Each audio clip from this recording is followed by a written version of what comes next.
ভিডিওটিতে ক্লিক করার জন্য আপনাদেরকে জানাই অসংখ্য ধন্যবাদ। আপনারা দেখছেন আপনাদের প্রিয় ইউটিউব চ্যানেল এমপ্লয়ার সাপোর্টার। এখানে আপনারা প্রত্যেক দিন সরকারি কর্মচারীদের ডিএ বেতন বৃদ্ধি যোজনা, ছুটি, প্রকল্প, সরকারি আপডেট, সরকারি নোটিফিকেশন প্রতিদিনের জন্য পাবেন। তাই অবশ্যই চ্যানেলটিকে সাবস্ক্রাইব করে পাশে থাকা বেল আইকনটিতে প্রেস করে রাখুন প্রত্যেক দিন সরকারি কর্মচারীদের লেটেস্ট আপডেট পাওয়ার জন্য। তো ফ্রেন্ডস, ইতিমধ্যেই দারুণ খুশির খবর, আন্দোলন করবেন না, বড়সড় সিদ্ধান্তের পথে রাজ্য সরকার।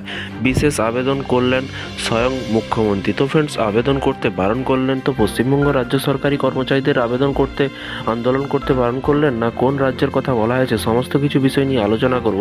ভিডিওটি সম্পূর্ণ দেখবেন। চ্যানেলে যারা এই ভিডিওটি প্রথম দেখছেন অবশ্যই চ্যানেলটিকে সাবস্ক্রাইব করে রাখতে পারেন, কারণ প্রতিদিন লেটেস্ট আপডেট কিন্তু দেওয়া হয়। যারা বাড়িতে বসে সংগ্রামী যৌথ মঞ্চ এবং পশ্চিমবঙ্গ রাজ্য সরকারি কর্মচারীদের ডিএ বেতন বৃদ্ধি, স্থায়ী অস্থায়ী চুক্তিভিত্তিক কর্মীদের স্থায়ীকরণ, বিভিন্ন রকম যেসব নিউজ দেখতে চাইছেন অবশ্যই চ্যানেলটিকে ফলো করুন, চ্যানেলটিকে সাবস্ক্রাইব করে রাখুন। তখন চলুন দেখে নেওয়া যাক। এখানে বলা হয়েছে আগামী বছরে রাজ্য বিধানসভা বাজেট বড় সিদ্ধান্ত নেওয়া হতে পারে। পুরনো পেনশন প্রকল্প নিয়ে বড় সিদ্ধান্ত নিতে পারে মহারাষ্ট্রের মুখ্যমন্ত্রী। দেখুন এখানে মহারাষ্ট্রের কথা কি বলা হয়েছে। মহারাষ্ট্রের মুখ্যমন্ত্রী একনাথ শিন্ডে সাম্প্রতিক এমন কথাই জানিয়েছেন। এই কথা জানিয়ে মহারাষ্ট্রের মুখ্যমন্ত্রী রাজ্য সরকারি কর্মচারীদের আন্দোলন না করার আর্জি দিয়েছেন।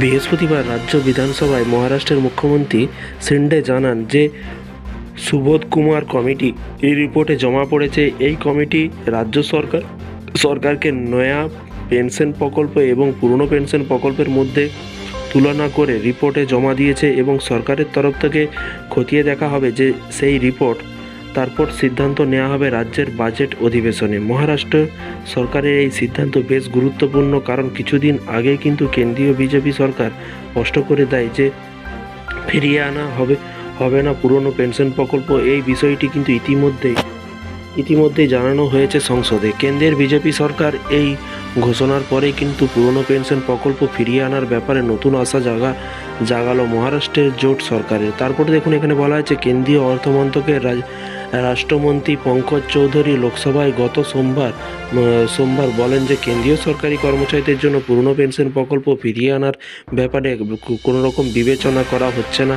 অর্থাৎ কেন্দ্রীয় মন্ত্রী স্পষ্ট করে দেন যে কেন্দ্রীয় সরকারি কর্মচারীদের জন্য নতুন পেনশন নীতি বজায় থাকবে। তারপরে এখানে দেশের বেশ কিছু রাজ্যের পাশাপাশি মহারাষ্ট্র সরকারি কর্মচারীদেরও পুরনো পেনশনের নীতি ফিরিয়ে আনার দাবি তোলেন উপমুখ্যমন্ত্রী দেবেন্দ্র